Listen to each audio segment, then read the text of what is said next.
sorry, I went off again. I think you just answered it, believe it or not. Because you're lazy, you're a bum, get Because out. this led perfectly to my next question, which has another spin to it. Weren't you running a R&B record store for a while? Yeah, because of, once again, the guys that we hung around together, we had a love of popular black American music, you know. And actually, that's what got me into something other than grain doors. Was having a shop. Somebody came in and said, I want to sponsor, or I want LG, I need sponsors rather for CKLG FM, which at that time was, and now ladies and gentlemen, Mantovani. Right? Oh yeah, it was good. Yeah. So, but LG FM was the first station in Canada, FM station, to go, at that time it was called progressive rock. And as I find out now, or I found out later, as a test, they wanted to do a jazz show, a rhythm and blues show, to see if people like that, you know, that's even less people in that spectrum, you know, would listen to that, you know. So if people would listen to that show, they would listen to a broader spectrum of progressive rock music. And a fellow came in and said, would you sponsor the show? And I went down and to CKLG and found out that there were about 12 or, you know, 14 people who were up for the show, and the guy said, how would you like to do it, you know? So great. So yeah, it was wonderful. Walking in off the street and getting, and even though to this day, I have a bone to pick with Frank Callahan, but still, I must thank him for, you know, hiring me, you know. And so I did that for I guess 2.5 years. Jazz, rhythm and blues, all from my own record collection, which was really nice. Can we have a time frame on this? Was this before the theater? Yes, yeah, but it all sort of happened at once, you know.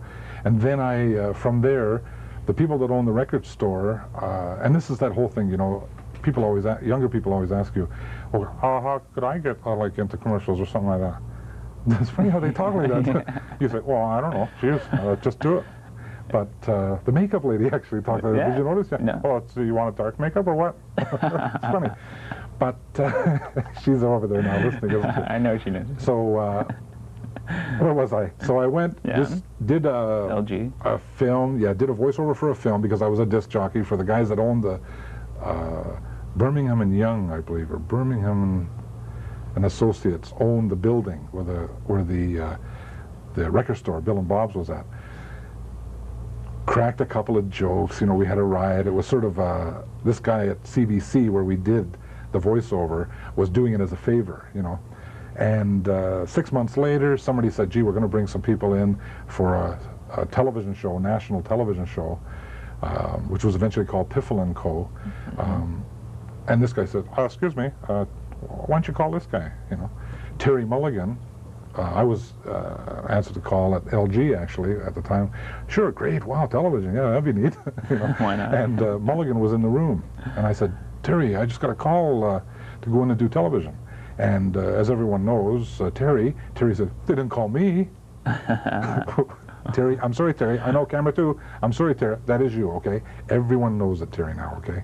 You cannot lie. Have you had Terry on? Yeah. Yes, okay, so you know, too, right? You know what he's like. So he said, well, they didn't ask me. And so he phoned. We both went down and got the show. And he was a radio colleague of yours at the time? That's right, yeah. Okay. Well, he was in the same station. I don't know, colleagues a little heavy. Now, wait a second. You also did a stint at CHQM. Yeah.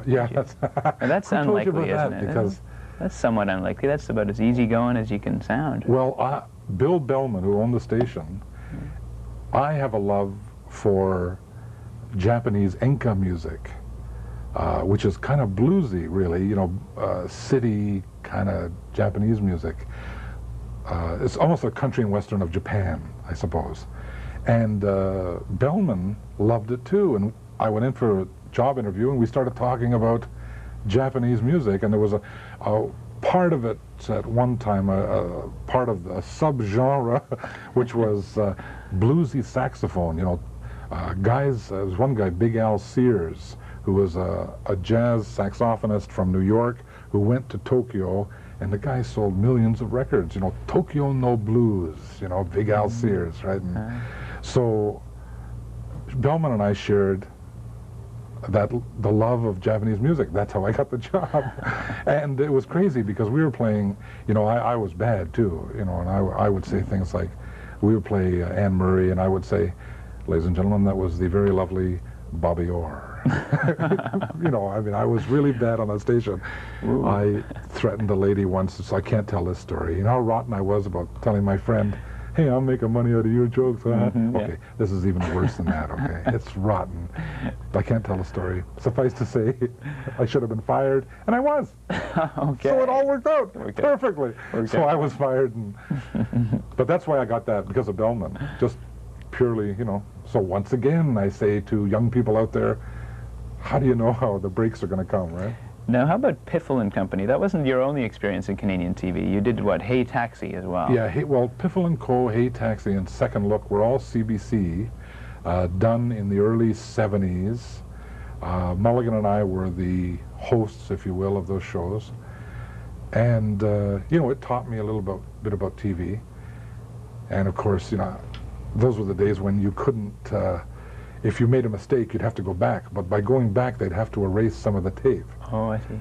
You know, so I would make so many mistakes that finally, you know, they would come out and threaten me, because if the tape is like this and you've made a mistake, so you have to go back and make sense. Now they're butted right up to the last bit that you did, right? That's like, if you make one more mistake.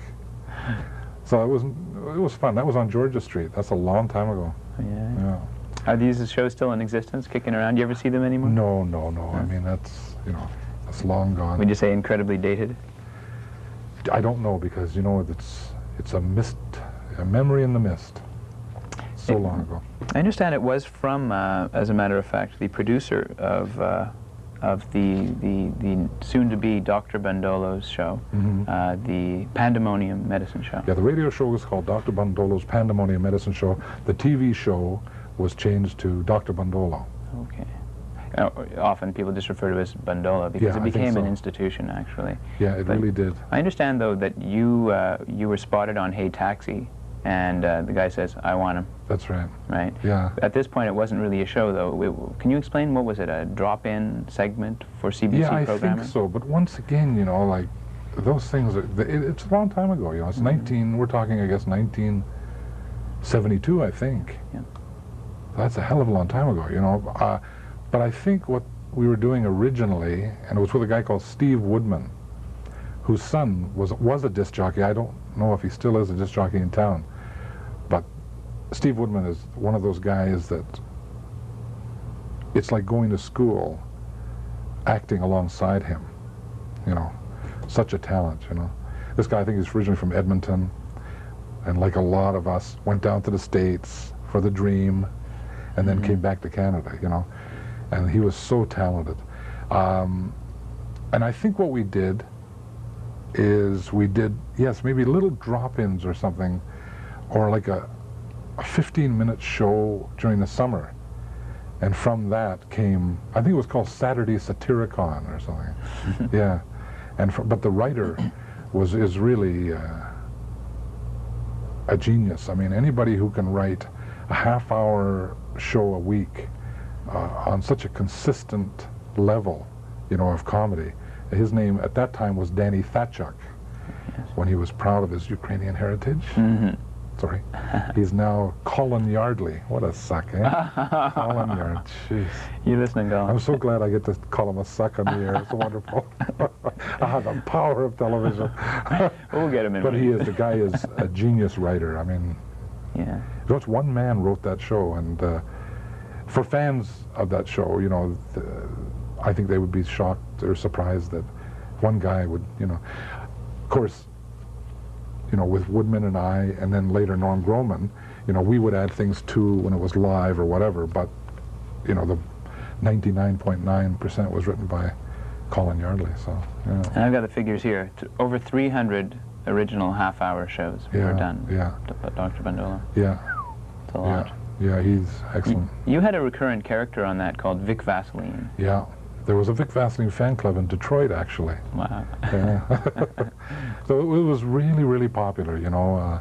We went to Edmonton and Calgary and different places, and, you know, there'd be one show, 700 people, and they'd have to put a second show on that night, you know, because so many people bought tickets.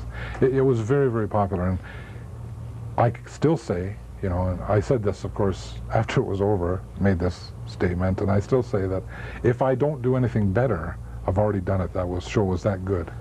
Yeah, it's great. Good show. And was it a good team then you had working on that? Oh yeah, and we're still pals. I mean, Groman phoned me the other day, why don't you get Marla Grover and Bill Buck, and we'll go to lunch. So we're still pals, you know, so it's good. Now, as for the TV show... We don't talk to that suck Colin Yardley that much. I call him a suck 4 times. That's great. Boy. Oh, the power of TV. He owes you. Oh, yeah. He'll phone me.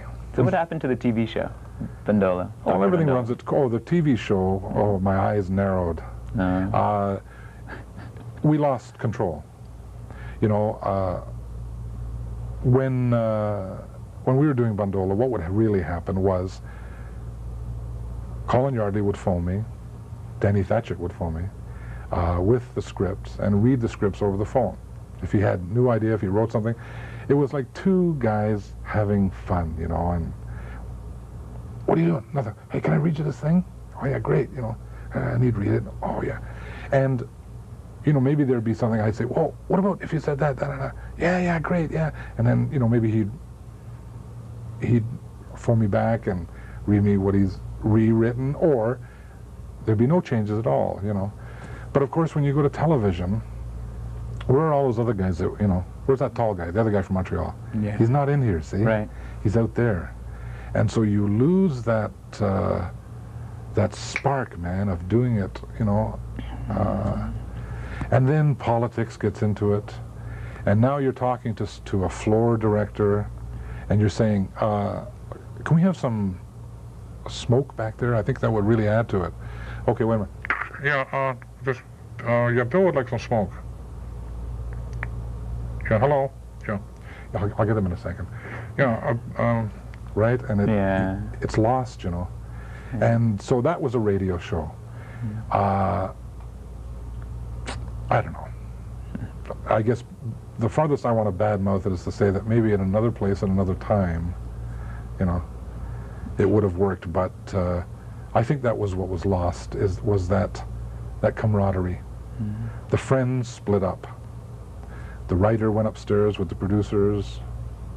The talent stayed on the floor, and what they didn't realize was it was the writer, the talent, the actors that, you know. Aren't there still specials, at least for the radio program? Well, I think that's over, though. I think, you know, 8 years. What are you going to do, right? Like, here they are. Somebody help them, will you, please? Here they are, returning after 40 years. Norm, oh Christ, he's dribbling on himself. You know, you know. So that's over. Yeah. Yeah. But during the 70s, you were also doing other acting, need I say. You had a recurrent role on The King of Kensington? It wasn't recurring, no. It was, that was just a one-shot thing. Oh. But the nice thing was that it was just Waxman and I, you know, for 3/4 of the show. I came in and I was strapped with dynamite, and he tried to talk me out of not blowing up the store, you know. So it was good.